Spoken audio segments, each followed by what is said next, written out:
अभी 10,400 से ज्यादा मकान इस देवास अपने खातेगांव विधानसभा क्षेत्र में दिए अभी दिए। और आज कुछ हम वो स्वीकृति पत्र बांटने वाले इस विधानसभा में 10,400 मकान। लेकिन अभी मैं देख रहा था रिकॉर्ड में कि स्वीकृत हुए 9,600 कुछ बच गए। क्यों बच गए मुझे सीओ जिला पंचायत बताएंगे।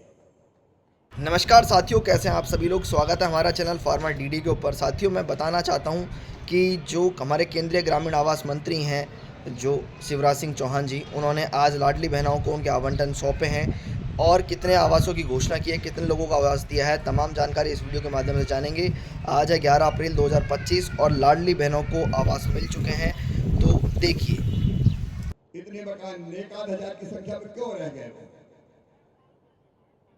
हैं? तब ये 1,000 जल्दी पूरा करो भाई, और पूरा हो जाए तो हम फिर नहीं आए ना। क्या चिंता की बात है।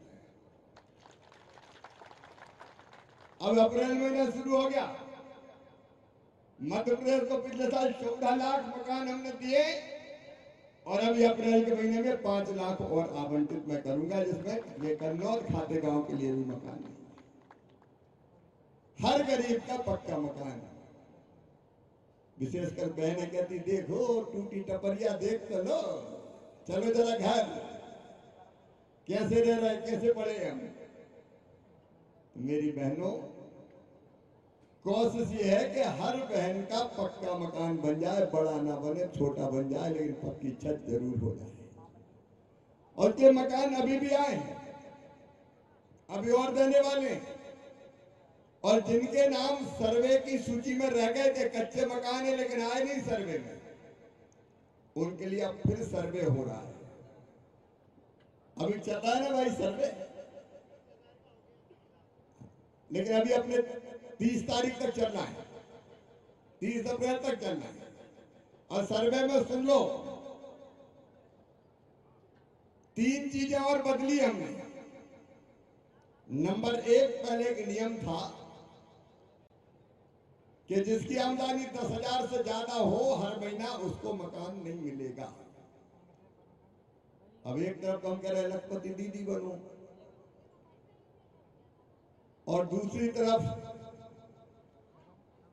तरफ ये हालत है कि मकान नहीं मिलेगा। तो मेरी बहनों, अब ये तय किया कि 10,000 नहीं 15,000 रुपया महीना तक भी आमदनी होगी तो मकान दिया जाएगा, उसका नाम भी लिखा जाएगा। दूसरा एक नियम और था कि जिनके पास मोटरसाइकिल स्कूटर होंगे उनको मकान नहीं मिलेगा, 2 व्हीलर, वो गरीब नहीं है। अब तो ये मजदूरी करने भी मोटरसाइकिल पे जाते हैं, सही बात है कि नहीं? अरे जोर से बताओ ना। तो उनका मोटरसाइकिल वालों का छोड़ो, इनके मकान बन दे तो ठीक है ना, तो उनके मकान भी बनेंगे।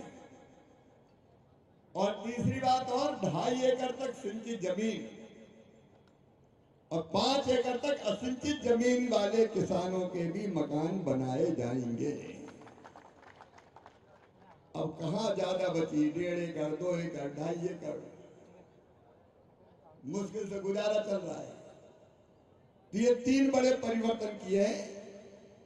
अभी सर्वे हो रहा है, सर्वे के बाद, अच्छा सर्वे में एक चीज और की है, सेल्फ सर्वे, मतलब खुद ही सर्वे कर लो। कई बार कोई का नाम छोड़ दिया, पंचायत के चुनाव हो गए और एक गुट में समर्थक नहीं है, चलेगा काटो रे,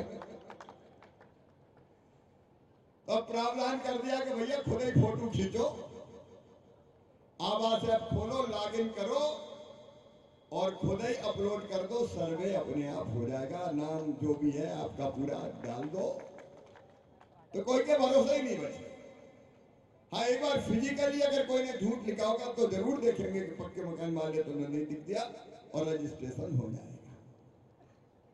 तो धीरे धीरे सबके मकान बन जाए, ये कोशिश हमारी। देखो, इसलिए मंत्री नहीं है कि दिल्ली में बैठ के जाके स्वर्ण सिंहासन पे और फिर नीचे देख ही नहीं रहे। लोगों की सेवा के लिए, लोगों की जिंदगी बदलने के लिए। एक काम और करना है, मैं लंबा समय नहीं लूंगा। और उस पर जिला प्रशासन ध्यान देगा। एक सपना है, सपना, और वो सपना है गरीबी मुक्त गांव बनाने का सपना। कोई गरीब ना रहे। मैं मजाक नहीं कर रहा, गंभीरता से कह रहा हूं। मैं अरबपति बनाने की बात नहीं कर रहा, लेकिन हर परिवार के कोई ना कोई सदस्य को हम आजीविका के काम से, कोई ना कोई काम से जोड़ दें। खाली कोई ना रहे, छोटा बड़ा। अगर वो आजीविका के काम से, जैसे मैं आपको बता रहा हूं, ये मेरी बहनें बैठी हैं, इनमें से समूह की, स्व सहायता समूह की आजीविका मिशन की बहनें कौन है? जरा हाथ उठाओ जो समूह में काम करती है। ये बहनें हैं समूह वाली,